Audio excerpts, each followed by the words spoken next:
Day 17, the tactless tongue. Let your conversation be gracious and effective so that you will have the right answers for everyone. Colossians 4:6. Daniel and his three hordes faced a real dilemma. Nebuchadnezzar, king of Babylon, had designed their city and taken their inhabitants captive.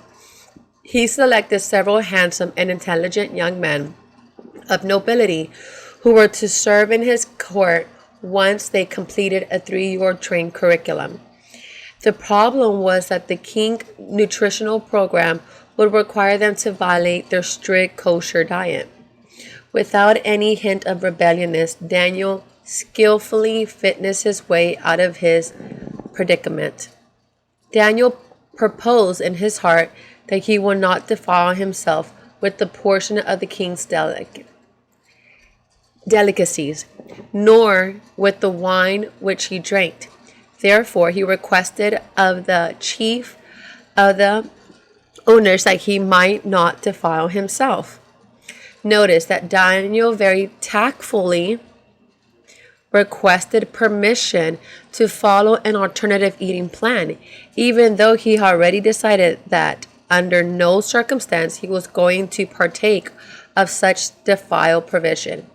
God gave him favor with a heed training official who agreed to let him follow a vegetarian diet. Lesson learned. We will always get more mileage from diplomacy than tactlessness. I confess that being diplomatic is something I have to work often. My direct, honest communication style has gotten me in more hot water than I care to admit. While honesty is indeed the best policy, it is not a license to say whatever we want. One of the most important skills we can develop is the ability to deal with others with sensitivity and to speak inoffensively when we find ourselves in the difficult or problematic situation. You will think that exhibiting graciousness will be an easy task for one who claims to be filled with the grace of God. Sometimes our lack of graciousness results from the communication styles we saw modeled when we were children. One of these people who influenced my life the most was an indirect communicator who tolerated the harsh word directed her way. Consequently, people often took advantage of her kind manners. I swore I will never be too tentative in my communication and will strive to be extremely clear in saying what I meant and mean what I said. The Holy Spirit continues to bring balance in this area as I have acknowledged and repented of this emotional baggage. I fully persuade that only the grace of God can empower me to trash it. Is it ever necessary to be brutally honest? After all, can't we be honest without being brutal? Even Job declared in the midst of his suffering, how painful are honest words.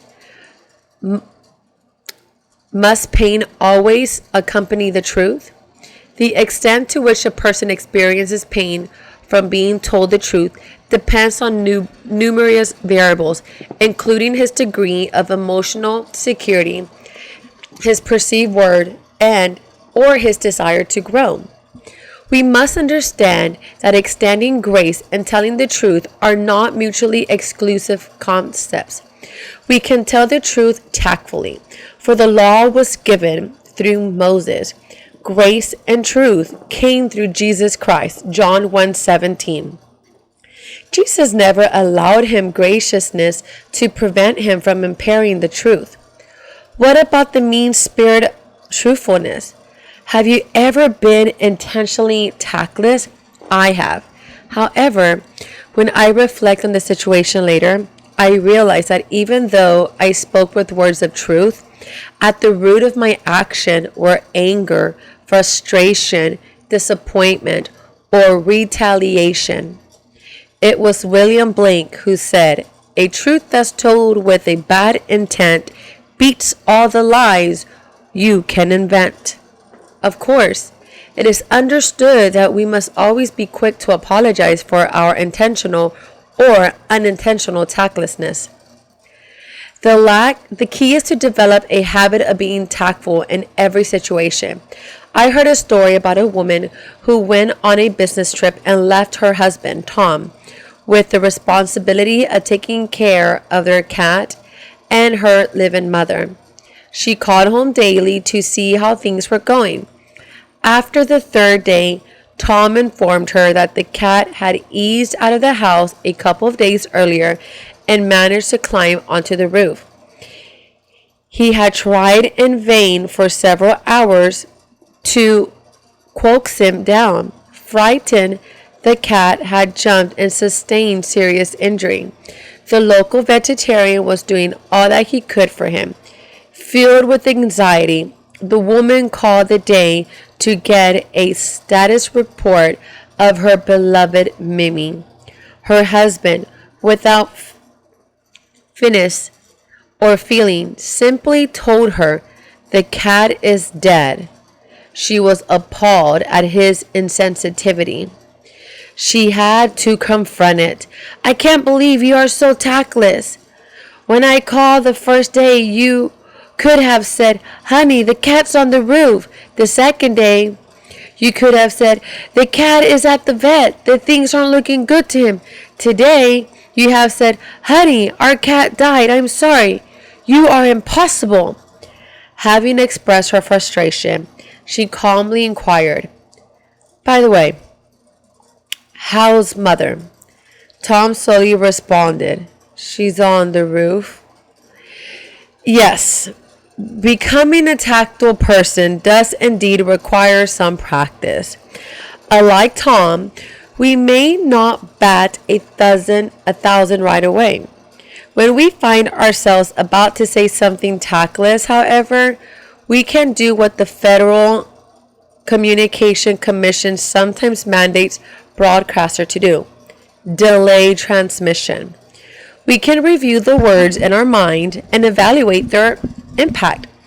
We can then choose to yield to the Holy Spirit leading. This practice alone will help us to develop the emotional discipline necessary for stifling tactless remarks. Today's affirmation: my words are seasoned with grace as I speak the truth in love.